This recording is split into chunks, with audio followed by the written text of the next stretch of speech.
vamos a hablar de un personaje muy interesante y enigmático en la Biblia que se llama Noé. Noé, la palabra Noé significa consuelo, consolación. Y fue porque Noé fue el gran consuelo de su padre Lamech. En Génesis 5:28 aparece: Lamech tenía 182 años cuando engendró un hijo y le puso por nombre Noé, diciendo: este nos consolará de nuestros afanes y de la fatiga de nuestras manos por causa del suelo que maldijo Yahvé. Así que Noé fue como la experiencia de la consolación. Iba a haber una consolación, y cuánto, mucho, porque así como Jesús es la gran consolación de Israel, la gran consolación de un pueblo pecador que se considera pecador, que toda la tierra, ahora va a ser Noé la gran consolación, no de Lamech, sino de todo el planeta Tierra, o digamos la tierra, como se decía entonces. El nombre le viene de que venía a traer una consolación a una tierra maldita. Noé es de los personajes más enigmáticos que hay en el Antiguo Testamento. Es un personaje que contrasta, él como el hombre bondadoso que contrasta con la maldad que hay a su alrededor. ¿No le parece eso conocido hoy también? Gente buena, gente que uno dice, pero este lo va a dañar el mundo. Si sale a la calle lo daña, porque hay gente buena y todavía hay dificultades muchas veces en entender lo que pasa alrededor. La tendencia de la multitud es de malearse, es de dañarse, es de corromperse, y eso no ha ocurrido una vez, sino muchas veces a través de la historia. Vamos a leer el capítulo 6 del libro de Génesis, en el versículo del 5 al 8, y dice así: viendo Yahvé que la maldad del hombre cundía en la tierra y que todos los pensamientos que ideaba su corazón eran puro mal de continuo, le pesó a Yahvé de haber hecho al hombre en la tierra, y se indignó en su corazón. Y dijo Yahvé: voy a exterminar de sobre la haz de la tierra al hombre que he creado, desde el hombre hasta los ganados, las sierpes, hasta las aves del cielo, porque me pesa haberlos hecho. Pero Noé halló gracia a los ojos de Yahvé. O sea, Dios aparece como alguien indignado por haber creado algo así, y ve sin embargo una joya dentro de todo el mundo que está a su alrededor. Y es una decisión que le viene a Yahvé, a Dios, de un juicio. Toma un juicio, una decisión: exterminar la tierra. Manda Dios a Noé entonces a entrar en el arca. La historia no la voy a leer, la conocemos todos. Dios manda a entrar en el arca a él, a sus hijos y a la mujer y a las mujeres de los hijos, que son unos 8 personas que van a entrar. Y a él, a Noé, le da las medidas exactas de cuánto tiene que medir el arca. El arca tiene que medir 150 metros de largo, 25 de ancho, 15 de alto, y son 3 pisos de 5 metros. Bueno, estas medidas nunca se lograron alcanzar hasta el siglo XIX. Hasta el siglo XIX este tipo de medidas nunca se llegó a alcanzar. ¿Por qué? Porque son medidas de un transatlántico. Y sobre todo el transatlántico se construía con ese tipo de distancia y ese tipo de longitud con metales. Y no se conocían los metales. Entonces, ¿cómo hacer con la mano esto? Y no solamente con la mano, sino las esposas, las esposas de los hijos, y él solamente construyendo lo que sería un barco del tamaño de un transatlántico. Eso llama mucho la atención cuando uno lee esto y uno se pregunta. Y además, peor todavía, los pasajeros, 2 animales de cada especie. Eso hace falta recorrer mucho para eso. Dicen algunos estudiando esto de que si hubiese que recorrer toda la tierra para tratar de alcanzar a todas las especies, por lo menos serían 20.000 kilómetros de recorrido. Y estamos hablando de 1.700 especies de mamíferos, 987 de reptiles, 1.200.000 de insectos y 10.087 especies de aves. ¿Cómo se hace? ¿Cómo se hace para cargar todo esto en un transatlántico? Perdón, en el arca de Noé, de 125 metros por 25 por 15 de alto. Es difícil. Ahora, peor todavía, ¿cómo llevar alimento? ¿Cómo llevar el alimento para ellos? El alimento de muchos de ellos son ellos mismos. Entonces, aquí hay un problema difícil de imaginar cuando uno lo quiere visualizar literalmente. ¿Cómo crear allí dentro, en ese ambiente, un clima adecuado para semejante tipo de cautiverio? Esto causa mucho la atención. El agua entonces va a durar además 40 días. 40 días, 40 noches lloviendo. El agua que caería para inundar la tierra estaba en las nubes. Entonces el planeta tiene 509 mil millones de kilómetros hoy día. ¿Cuánto sería esto? Inundado por 150 días, como dice Génesis 7:24. La gran pregunta que uno se hace, ¿pero esto existió, ocurrió esto?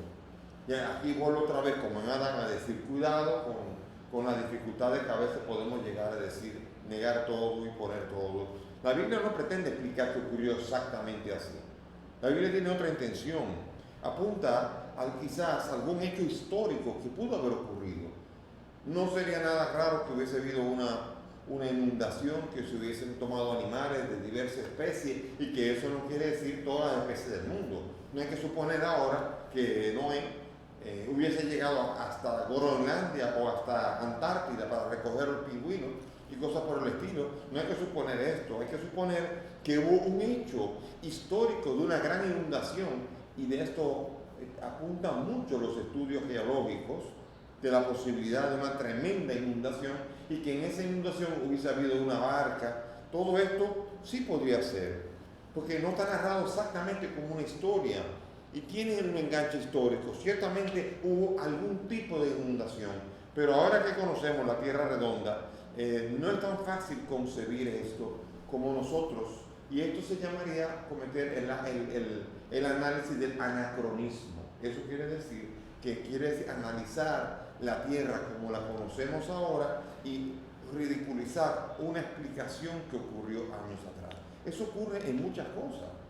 Ocurre también cuando uno juzga o la Inquisición, o cuando uno juzga el esclavismo en una época, suponiendo que en el siglo XXI uno no concibe el esclavismo. Y claro, es tan fácil suponer, es tan fácil juzgar el descubrimiento de América desde una invasión, desde nosotros que tenemos los derechos, cuando en la República Dominicana no existe ningún indio ahora. O sea que no hay nadie que podría abrogarse el derecho de decir, nos invadieron. Porque todos tenemos la raza de los invadidos, o los que nos trajeron, o de una cosa u otra, pero no hay nadie en raza pura que pueda decir, yo estaba aquí, yo pertenezco a esta raza y a mí me invadieron. Entonces son anacronismos que solemos cometer nosotros, equivocándonos en la historia y no ayudando a hacer el juicio, respetando el momento histórico y la pretensión que tiene ese relato. Ese relato está pretendiendo hablar de una inundación, sí, pero está pretendiendo decir mucho más que esto. La carga simbólica que lo acompaña es mucho más.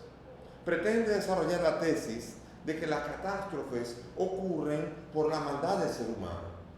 Y esa era la tesis normal en Israel. En Israel se pensaba así. De hecho, todavía hay mucha gente que piensa así. El coronavirus, hay gente que dice, es un castigo de Dios.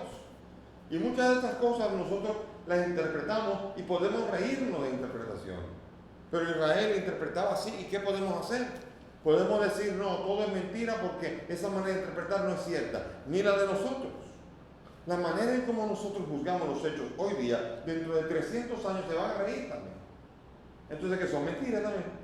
Entonces estamos siempre en una mentira, o estamos siempre en una verdad que va creciendo. Esa es la idea, y esa era la verdad entonces.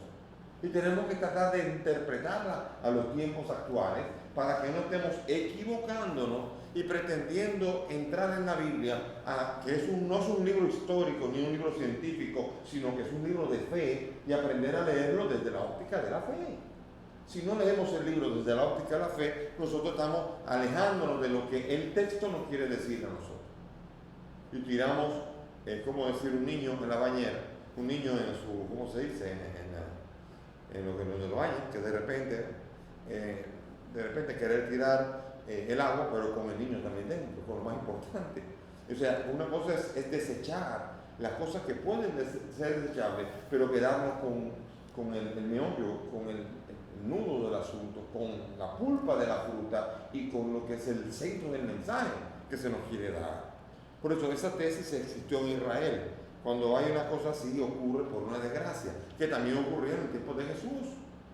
De hecho, cuando a Jesús le trajeron un ciego que estaba de nacimiento, en el capítulo 9, versículo 1 en adelante, un ciego de nacimiento, le preguntaron a Jesús, maestro, ¿quién fue que pecó? ¿Él o pecó el padre? Como diciendo, un pecado atrae siempre calamidades. Y es cierto, no es mentira, pero no calamidades quizás como una ceguera, ni nada por el estilo, y Jesús lo desecha. Jesús dijo, ni este, nada, esto es para que la gloria de Dios se manifieste. También es esto, cuidado con nosotros querer no interpretar ahora las cosas con el sentido que se nos está diciendo a nosotros. Y por eso interpretar la historia es peligroso cuando queremos usar la Biblia para ello. Desde esa historia se nos enseña que no se puede tirar por tierra todo lo que se creía entonces y quererlo desmontar todo, porque esto significa querer desechar la Biblia. Y por eso hay mucha gente que se burla de la Biblia porque no la entiende. Y porque no entiende la fuerza de fe que hay contenido en ella, que es la fuerza de fe que utilizó Jesús para utilizarlo para explicar cosas del momento y que todavía explican cosas del hoy día. Entonces, resumen de la historia de la Biblia: 40 días, 150 días de lluvia. En el capítulo 8, versículo 7, Noé soltó el cuervo, y el cuervo, cuando encontró que había tierra, se quedó allá de ingrato, no volvió. Y después de un tiempo, en 8:8, soltó la paloma, y la paloma trajo un ramo de olivo, donde surge una nueva humanidad. Bien, aquí hay mucha fuerza simbólica. El arca simboliza aquí la iglesia. Los 40 días simbolizan los 40 días en el desierto. Jesús estuvo en el desierto 40 días, como también estuvo Moisés 40 días. Y así estuvo también Elías, 40 días sin comer. 40 días, un tiempo de purificación, un tiempo de fuerza espiritual. Nosotros en la iglesia, la Cuaresma, 40 días que hacemos cada año, como un sentido de purificación, como lo que significa los 40 días de lluvia, que también es agua y también simboliza el bautismo, como lo leeremos más adelante. Un nuevo bautismo que acaba con todo lo viejo que tenemos para renovarnos en todo. Aquí sí hay una fuerza enorme que habla a lo que es el hombre de hoy día. Tiempo de maldad, tiempo de impiedad. Díganme ustedes si hoy día no es así. Hoy día, como dice el Papa Benedicto, que dijo recientemente, yo estoy hablando en mayo del 2021. Acuérdense que Benedicto todavía está vivo. Y ahora, en este tiempo, dijo él esta palabra que dijo que estamos en la dictadura del absurdo, en donde ahora se persigue lo que es políticamente correcto. Alguien que diga, no estoy de acuerdo con las relaciones sexuales, con los matrimonios entre personas del mismo sexo, hay lo que se llama una discriminación social, es excomulgado socialmente. O sea, es mal visto, no se puede decir. Particularmente cuando he dicho cosas como esta, la gente está callada, pero en los secretos vienen y me dicen, estoy de acuerdo, pero yo no puedo decir esto.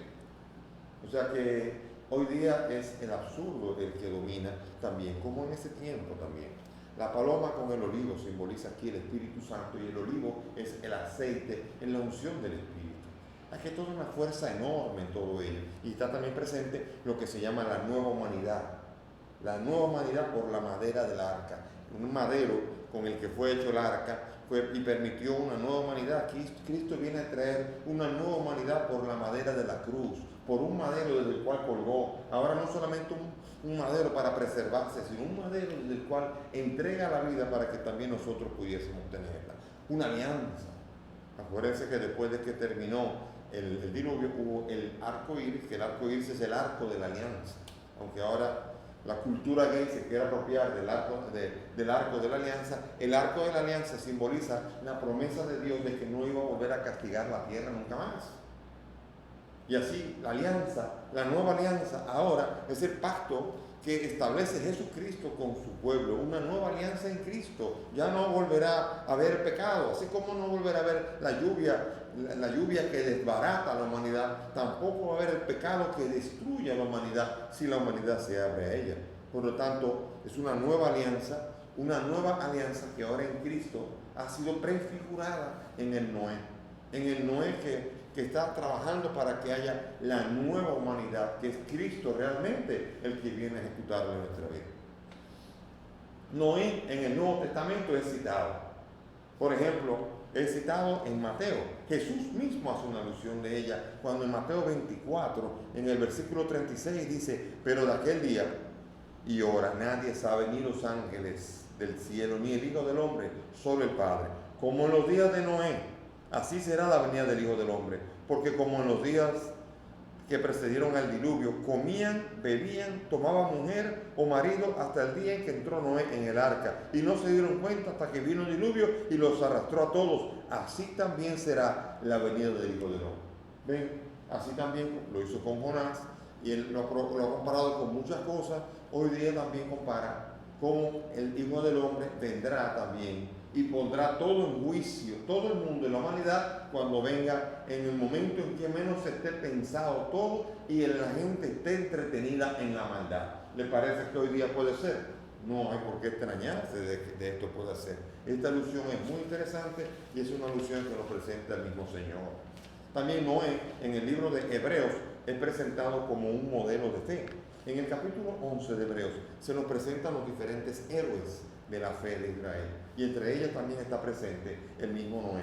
Y dice en el capítulo 11, versículo 7, por la fe Noé, advertido por Dios de lo que aún no se veía, acuérdense que él dijo en 11.1, la fe es la certeza de lo que no se ve, advertido de lo que aún no se veía, con temor religioso construyó un arca para salvar a su familia, y por la fe condenó al mundo y llegó a ser heredero de la justicia según la fe. Por haber creído se salvó.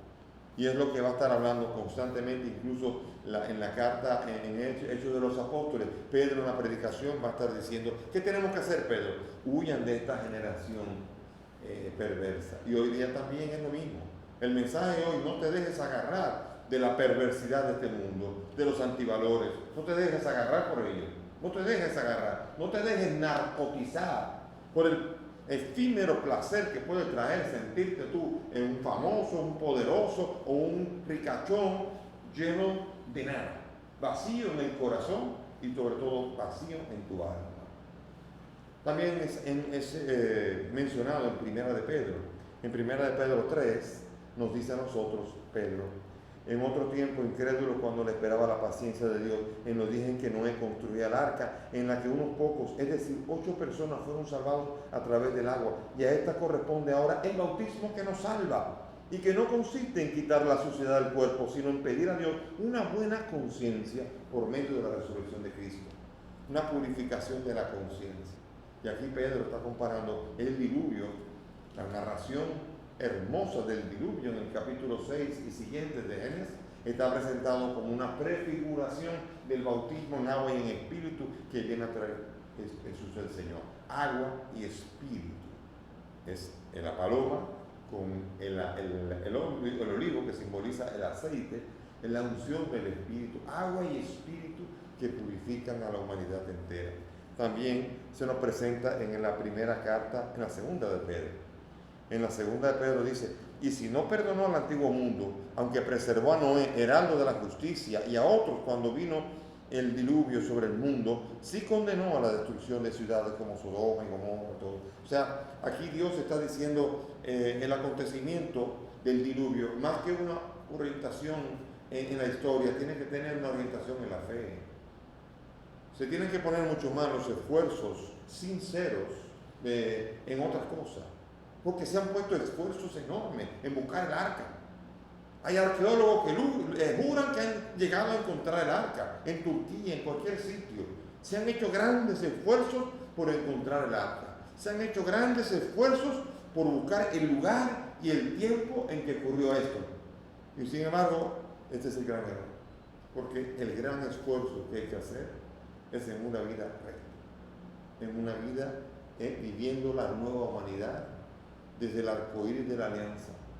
En Cristo Jesús, vivir el hombre nuevo, la mujer nueva que el Señor ha venido a traer. Ese es el esfuerzo. Esa es la realidad en la que hay que ponerle énfasis. Todo lo demás es figura de. Históricamente, nosotros queremos meternos a analizar históricamente a través de un libro de fe la realidad, que no podremos lograr nunca de esa manera. Por tanto, tenemos que soltar este intento y encontrar verdaderamente la realidad en que una vida recta, una nueva humanidad vivida en espíritu y en verdad, es la que nos permitirá estar frente a Dios en el juicio y poder encontrar gracia a los ojos de Dios, tal como está narrado que Noé lo hizo. Noé halló gracia ante los ojos de Dios y la pregunta es, ¿y tú?